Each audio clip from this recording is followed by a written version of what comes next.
Dominic, you were asking our guest, Mr. Bartlett, who's a former prosecutor, as well as somebody who was directly involved with bias crimes here, running that division, about the Sanford PD, their handling, and how that's going to impact this case. What do you think? Well, I think that initially it's clear that they wanted to charge Mr. Zimmerman, and that says quite a bit, because if their initial impulse is that he should be charged, there has to be some reason why ultimately he was not. And I know we see some new photographs. The new photographs I see only show the back of a head. It doesn't show the face. We can't really tell that it's Mr. Zimmerman even. But assuming it is, it's fairly well established that you bleed a lot from the head. And the blood that you see could have come from scratches even. It doesn't have to come from something that's much more than that. The fact that he wasn't charged, that he was allowed to walk away, and that it took months before he was ultimately charged, I think feeds into why this case is so compelling in the first place. But let me play devil's advocate, Andrew's favorite position here. If you're the defense, can't you say, time out for a second here?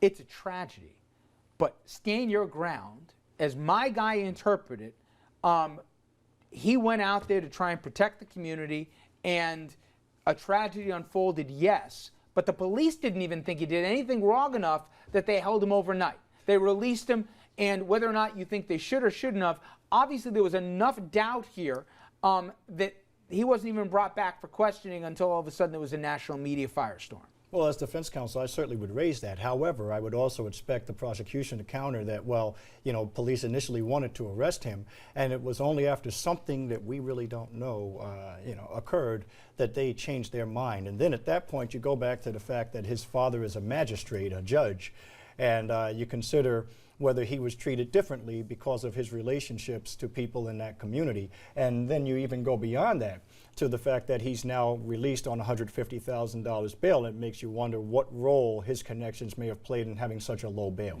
So you're saying it's a complicated case? Absolutely. By the way, he went old school on us and said magistrate there. All right, let's go to Liz calling us from White Plains. Liz, you're on the line. Thanks for holding. Hello.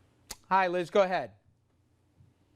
Hi, I disagree. I think that apology is not enough because he was told to back down, and he didn't. He pursued to follow Mr.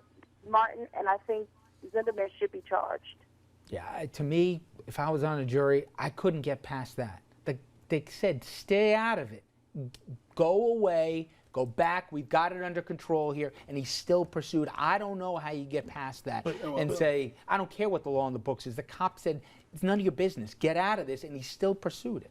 Right. And the key question to Zimmerman is, would Trayvon Martin would he still be alive if you did not pursue him? He had Skittles, a drink, and he was 100 yards from his front door. I don't see how it gets complicated. I just wonder from a wider perspective, not the legalese, but from a wider social perspective, you know, with all of the missteps that we've had in this case so far and the delays in charging $150,000 and he walks on bond today, that's not going to make me feel any better if I'm aggrieved by this case so far. And we asked people today about the bail and their thoughts on it, and we got some reaction on Twitter. A1,000,001 wrote in, I just want to believe in the right justice for this crime. This was clearly wrong. Stavanja1, my thoughts are that it was set too high. He is not a flight risk. He was tried in the media. He did nothing wrong. Flapjack23, yes, I believe it was too low.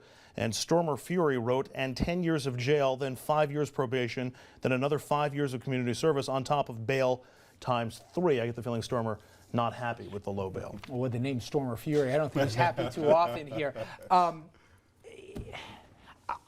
I've been saying from the beginning, maybe I'm wrong, they got to be real careful how they handle this. They charged him, but if the public is getting the perception, wait a minute, I didn't think this guy was going to walk in on bail and 150 grand, and now all of a sudden people are trying to make excuses.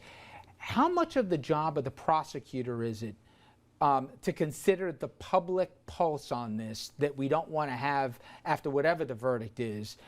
People obviously taking a lot of pent-up anger and frustration over this case.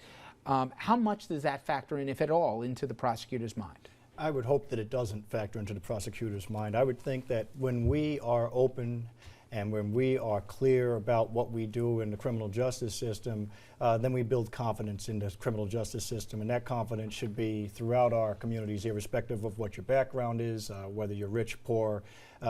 And when you don't, when there's not transparency, that's when we start to question criminal justice.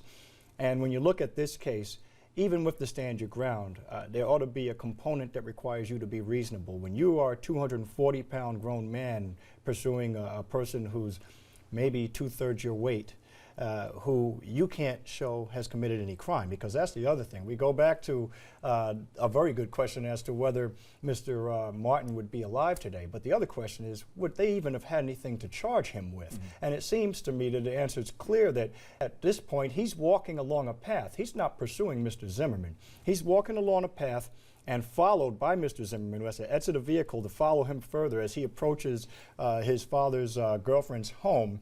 And he's assaulted. He has no weapons. He hasn't begun. If anything, he's probably the person who could have articulated stand your ground, and that may well explain the blood on Mr. Zimmerman's head, if in fact it was caused by Trayvon Martin.